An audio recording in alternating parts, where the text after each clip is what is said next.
Hadirin sekalian, pada tahun 1945 sampai dengan 1949 merupakan masa pemerintahan revolusi kemerdekaan. Revolusi kemerdekaan adalah sebuah konflik bersenjata dan pertentangan diplomasi antara Republik Indonesia yang baru lahir melawan Kerajaan Belanda pada 17 Agustus 1945 sampai dengan 29 Desember 1949. Sistem pemerintahan pelaksanaan demokrasi di Indonesia pada periode 1945 sampai dengan 1949 terbagi menjadi dua.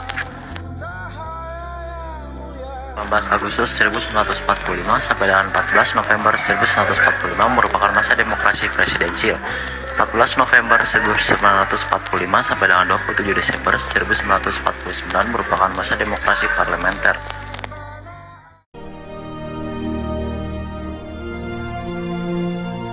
Proklamasi. Kami, bangsa Indonesia, dengan ini menyatakan kemerdekaan Indonesia. Hal-hal yang mengenai pemindahan kekuasaan dan lain-lain diselenggarakan dengan cara saksama dan dalam tempo yang sesingkat-singkatnya. Jakarta, 17 Agustus 1945,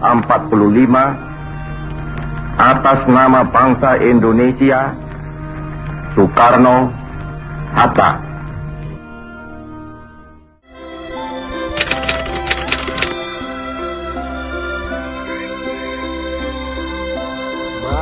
Matahari sudah terbit, putra ibu.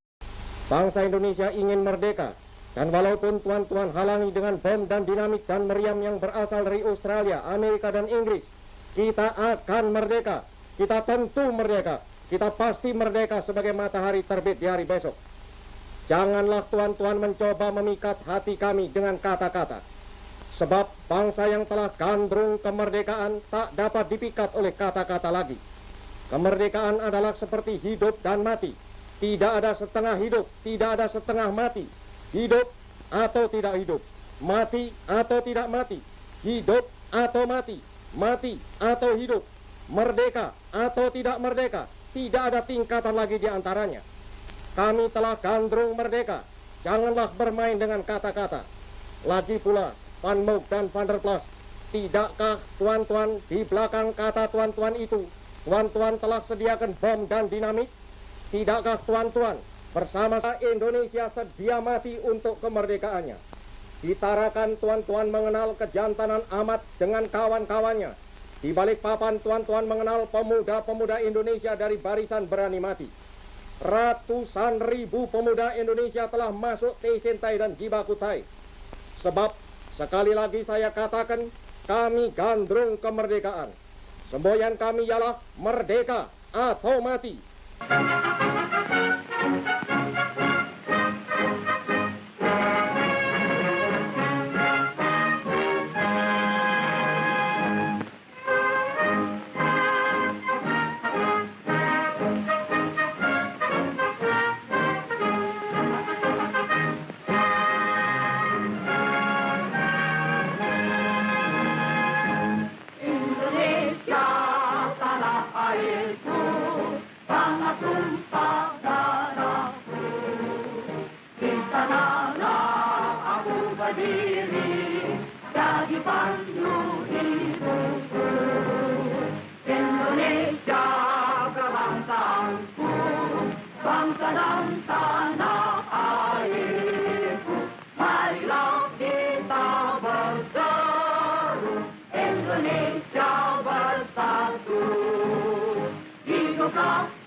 Untuk Indonesia Raya. Indonesia Raya, merdeka, merdeka, tanahku negeriku yang ku cinta. Indonesia Raya, merdeka, merdeka,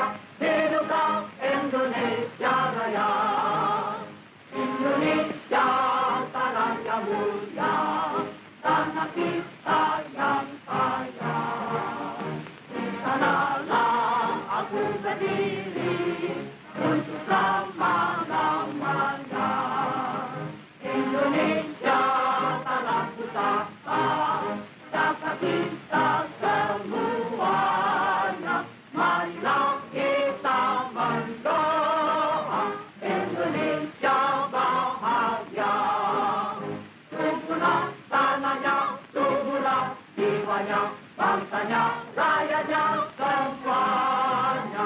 Sadarlah artinya, sadarlah budinya, untuk Indonesia Raya. Indonesia Raya, merdeka, merdeka, tanahku, negeriku yang ku cinta. Indonesia Raya, merdeka, merdeka, hiduplah Indonesia Raya. Ulangi lagi, Republik Indonesia telah berdiri. The Republic of Indonesia has been proclaimed.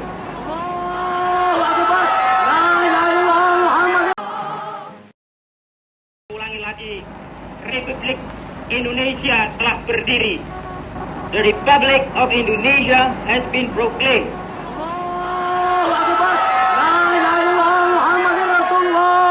Indonesia merdeka! Indonesia merdeka!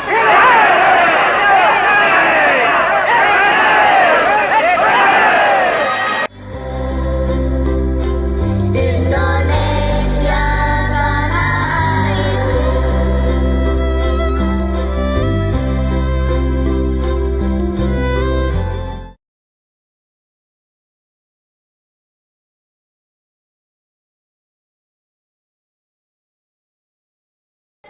Assalamualaikum warahmatullahi wabarakatuh. Di sini kami akan menjelaskan tentang pelaksanaan demokrasi periode 1949 sampai 1959. Pada periode ini terjadi antara rentang waktu 1949 sampai 1959. Pada periode ini juga terjadi sebanyak 2 kali pergantian perumusan undang-undang besar.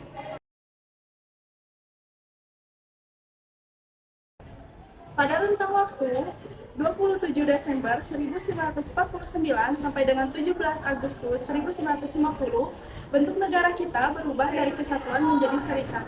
Sistem pemerintahan juga berubah dari presidensial menjadi kuasi parlementer.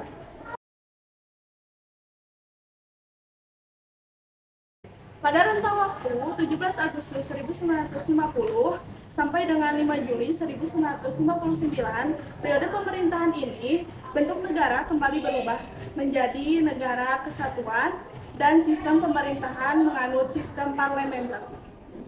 Dengan demikian dapat disimpulkan bahwa pada periode 1949 sampai 1959 negara kita menganut demokrasi parlementer. Masa demokrasi parlementer merupakan masa kejayaan demokrasi di Indonesia, karena hampir semua elemen demokrasi dapat kita temukan perwujudannya dalam kehidupan politik di Indonesia.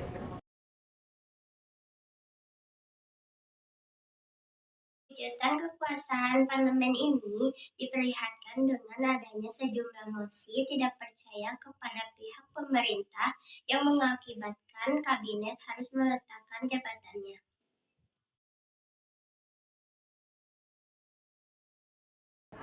Hal ini terjadi karena berfungsinya parlemen dan sejumlah media massa sebagai alat kontrol sosial.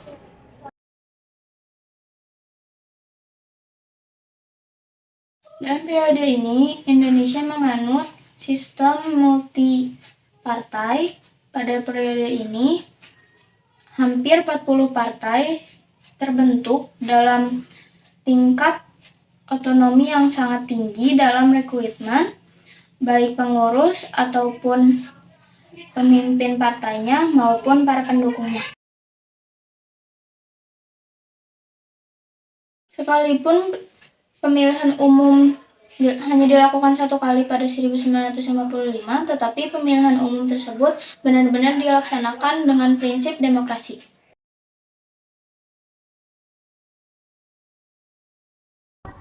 Apabila perserikatan berkumpul dapat diwujudkan dengan jelas dengan terbentuknya sejumlah partai politik dan organisasi peserta pemilihan umum.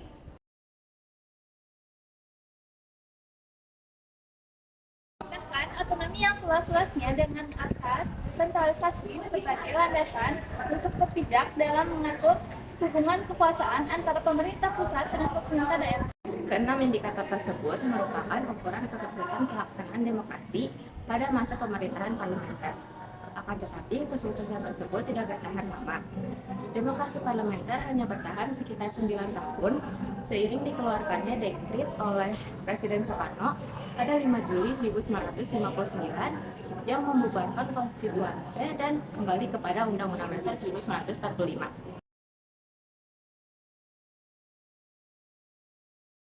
Pertama, munculnya usulan presiden yang dikenal dengan konsepsi presiden untuk membuat pemerintahan yang bersifat gotong royong yang melibatkan semua kekuatan politik yang ada termasuk Partai Komunis Indonesia.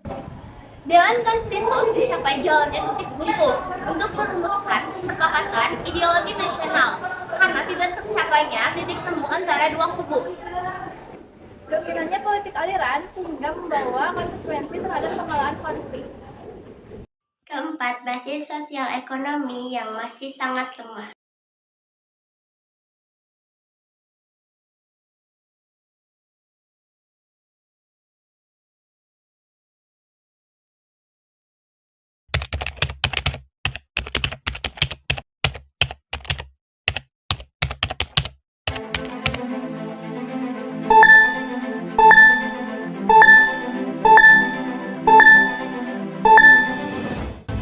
Pada 11 Maret 1998, Soeharto terpilih kembali menjadi Presiden Republik Indonesia dengan Baharudin Yusuf Habibie sebagai Wakil Presiden.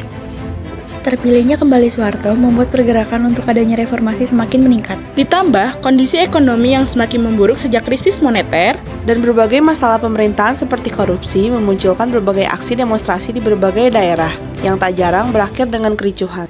Lalu pada 13-15 Mei 1998 terjadi aksi kerusuhan, utamanya di Jakarta, Surabaya, dan Medan. Itu menjadi awal dari berakhirnya rezim Orde Baru. Karena pada 19 Mei 1998, massa mahasiswa berhasil menduduki gedung MPR dengan tuntutan Soeharto mundur dari kursi kepresidenan. Setelah mendapat desakan dari berbagai pihak, baik dalam negeri maupun luar negeri seperti Amerika Serikat, pada 21 Mei 1998, Soeharto resmi menyatakan ia mengundurkan diri menjadi presiden dan digantikan oleh Habibie. Kabar ini disambut gembira oleh masyarakat dan diperingati sebagai awal periode reformasi di Indonesia. Reformasi telah membawa perubahan bagi Indonesia dan menjadikan bangsa Indonesia menjadi bangsa yang lebih demokratis. Salah satu perwujudan dari pelaksanaan demokrasi di Indonesia yang masih dilakukan sampai saat ini adalah dilaksanakannya pemilu. Namun, semakin lama pelaksanaan demokrasi di Indonesia mulai mengalami penurunan. Salah satu contohnya adalah pelaksanaan pemilu yang dirasa semakin tidak demokratis. Dalam pelaksanaan pemilu, banyak calon pejabat pemerintahan negara yang mengerahkan segala sesuatu dan berusaha sebisa mungkin agar bisa menang dalam pemilihan tersebut. Contohnya, mereka akan mengeluarkan banyak uang untuk mencapai kemenangan. Akibatnya, pihak yang memiliki cukup uang, mereka lebih berpeluang memenangkan pemilu dibandingkan dengan yang lainnya. Tidak jarang semakin lama banyak anggota pemerintahan yang hanya mengejar kekuasaan. Ketika mereka sudah terpilih melalui pemilu, mereka bisa menjadi seseorang yang tidak amanat pada janjinya untuk melaksanakan tugasnya. Dan seringkali ditemukan anggota pemerintahan yang masih melakukan tindakan tidak bermoral seperti korupsi. Selain itu, pada masa sekarang, apabila warga negara memberikan pendapat dan aspirasinya kepada pemerintah, seringkali suara mereka diabaikan. Kelompok minoritas yang ingin menyampaikan aspirasi mereka kepada kelompok yang lebih besar juga seringkali mengalami hal yang sama. Hal itu memicu adanya demonstrasi. Namun, rakyat yang ikut berdemo seringkali tidak menyalurkan aspirasi mereka dengan baik. Mereka terkadang juga melakukan perusakan fasilitas umum sebagai tanda protes kepada pemerintah. Sehingga seringkali pelaksanaan demonstrasi ini berakhir dengan menimbulkan kericuhan publik atau menimbulkan konflik baru antar kelompok bahkan antar perorangan. Pelaksanaan demokrasi di masa kini dirasa kurang mampu memberikan kesejahteraan kepada rakyat secara menyeluruh, meskipun rakyat sudah sering memberikan aspirasi mereka. Oleh karena itu, seharusnya peranan dari pemerintah untuk mendengarkan aspirasi yang diberikan oleh rakyat juga penting. Kami harap kedepannya pelaksanaan demokrasi di Indonesia menjadi lebih baik dan pemerintah dapat menerima aspirasi rakyat dengan baik, bukan malah menolak mentah-mentah apalagi sampai mematikan mic. Era reformasi sampai sekarang sudah lebih baik dari masa Orde Baru, tetapi pemerintahan pasca reformasi masih belum mampu melaksanakan undang-undang sebagaimana mestinya, sehingga belum dapat mengangkat kehidupan bangsa dalam berbagai aspek. Dan kita sebagai generasi muda sudah seharusnya lebih kritis lagi terhadap bangsa ini dan ikut membantu memajukan bangsa. Bakso